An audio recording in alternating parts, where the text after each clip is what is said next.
ಹೇಳ್ರಿ ಏನಾದ್ರು ಕೇಳಾಗಿದ್ದು ಕೇಳಿ ಸರ್. ಈಗ ಯಡಿಯೂರಪ್ಪನವ್ರ ಪ್ರಕರಣದಲ್ಲಿ ಅವರಿಗೆ ಬೇಲ್ ಸಿಕ್ಕಿದೆ ಅಂದ್ಬಿಟ್ಟು ಅವರು ಬಂಧಿಸಬಾರ್ದು, ಅವ್ರ ವಿಚಾರಣೆಗೆ ಬರಲಿ, ಹಾಜರಾಗಲಿ. ಗೊತ್ತಿಲ್ಲ. ಕೋರ್ಟ್ನ ಆದೇಶದ ಬಗ್ಗೆ ನಾನೇನು ಕಾಮೆಂಟ್ ಮಾಡಕ್ ಹೋಗಲ್ಲ. ಬೇಲ್ ಕೊಟ್ಟಿದ್ರೆ ಕೊಟ್ಟಿದ್ದಾರೆ ಅಷ್ಟೇ. ಅಲ್ಲ, ಯಾಕಂದ್ರೆ ಕುಮಾರಸ್ವಾಮಿ ಅವರು ಮತ್ತೆ ಬಿಜೆಪಿ ಹೇಳ್ತಾ ಇದ್ದಾರೆ ಇದರಿಂದ ರಾಜಕೀಯದ ಷಡ್ಯಂತ್ರ ಇದೆ, ಸರ್ಕಾರ ಟಾರ್ಗೆಟ್ ಮಾಡಿ ಕೆಲಸ ಮಾಡ್ತಾ ಇದೆ. ಯಡಿಯೂರಪ್ಪನವ್ರು ಕೇಸ್ ವಿಚಾರ ಮಾಡ್ತಾರೆ. ಯಾರು ಕಂಪ್ಲೇಂಟ್ ಕೊಟ್ಟರು? ಅವರು ಸರ್ಕಾರನೇ ಕೊಟ್ಟಿದ್ದದ ಕಂಪ್ಲೇಂಟ್. ಸರ್, ಅವ್ರಗಳ ಅಲಿಗೇಷನ್ ಇದೆ ಸರ್. ನಿನ್ನೆಯಿಂದನೂ ಕೂಡ ಇದನ್ನ ಅವರು ಪ್ಲೇ ಮಾಡ್ತಾ ಇದ್ದಾರೆ. ಕಾಂಗ್ರೆಸ್ ತರಾತುರಿಲಕ್ ಮಾಡ್ತಾ ಇದೆ ಪ್ಲಾನ್ ಮಾಡಿ ಅಂತ. ನೋಡಪ್ಪ, ಕಾಂಗ್ರೆಸ್ ಪಕ್ಷ ಯಾವತ್ತೂ ಕೂಡ ದ್ವೇಷದ ರಾಜಕಾರಣ ಮಾಡಲ್ಲ. ನಂಬರ್ 1. ನಾವು ಯಾವತ್ತೂ ಕೂಡ ಕಾನೂನು ರೀತಿ ಕೆಲಸ ಮಾಡೋ ಪೊಲೀಸ್ನವರು ಕಾನೂನು ರೀತಿ ಕೆಲಸ ಮಾಡಿದ್ರೆ ಅದರಲ್ಲಿ ಇಂಟರ್ಫಿಯರ್ ಆಗಲ್ಲ.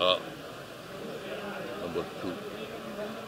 ನಂಬರ್ 3, ಕೋರ್ಟ್ನಲ್ಲಿ ಏನು ಆದೇಶ ಆಗ್ತದೆ ಅದನ್ನು ಎಲ್ಲರೂ ಒಪ್ಕೋಬೇಕಾಗ್ತದೆ. ಕೋರ್ಟ್ ಆದೇಶದ ಪ್ರಕಾರ ನಡ್ಕೋಬೇಕಾಗ್ತದೆ. ದೇವೇಗೌಡರು ಫ್ಯಾಮಿಲಿಯನ್ನು ಮುಗಿಸೋ ಪ್ರಯತ್ನವನ್ನು ಮಾಡಿದ್ರು, ಅದರ ಸಕ್ಸಸ್ ಆಗಲಿಲ್ಲ ಕಾಂಗ್ರೆಸ್ ಅವರು. ಈಗ ಯಡಿಯೂರಪ್ಪನವರು ಶುರು ಮಾಡಿದ್ದಾರೆ ಅಂತ ಹೇಳ್ತಾರೆ ಸೆಂಟ್ರಲ್ ಮಿನಿಸ್ಟರ್ ಕುಮಾರಸ್ವಾಮಿ. ಯಾರು ಹೇಳಿದ್ದು? Central minister Kumaraswamy. ಎಲ್ಲಿ ಹೇಳಿದ್ದು? ನೀವು ಬರೀ ನಿಮಗೆ ಮೀಡಿಯಾದವ್ರಿಗೆ ಅವ್ರು ಹಿಂಗೆ ಹೇಳಿದ್ರು ಅವತ್ತು ನೀವೇನು ಹೇಳ್ತೀವಿ? ಅಲ್ಲ, ಇವ್ರು ಹೆಂಗೆ ಹೇಳಿದ್ರು ಇನ್ನೇನು ಬೇರೆ ಏನು ಕೇಳಕ್ಕೆ ಬರೋದಿಲ್ಲ ನಿಮಗೆ. ಕೇಳ್ರಿ, ಇಲ್ಲಿ ಅವ್ರು ವಿರೋಧ ಪಕ್ಷದವ್ರು ಇದ್ರೆ ಅವ್ರಿಗೆಲ್ಲ ಹೇಳ್ದಕ್ಕೆಲ್ಲ ಉತ್ತರ ಕೊಡಬೇಕು ಅಂತ ಎಲ್ಲೂ ಇಲ್ಲ. ನಿಮಗೆ ಅವ್ರು ಹಿಂಗೆ ಹೇಳಿದ್ರು ನೀವೇನು ಹೇಳ್ತೀರಿ? ನೀವೇನು ಹೇಳ್ತೀರಿ ಅವ್ರು ಹಂಗೆ ಹೇಳ್ತೀರಿ. ಅದು ಬಿಟ್ಟರೆ ಬೇರೆ ಏನೂ ಇಲ್ಲ. ಟಿವಿ ಅವ್ರಿಗೆ ಹೇಳ್ರಿ, ಇಲ್ಲಿ ನಾವು ಯಾವತ್ತೂ ಕೂಡ ನಾನು ಉತ್ತರ ಕೊಡ್ತಾ ಇದ್ದೀನಿ. We are not going to do vindictive politics.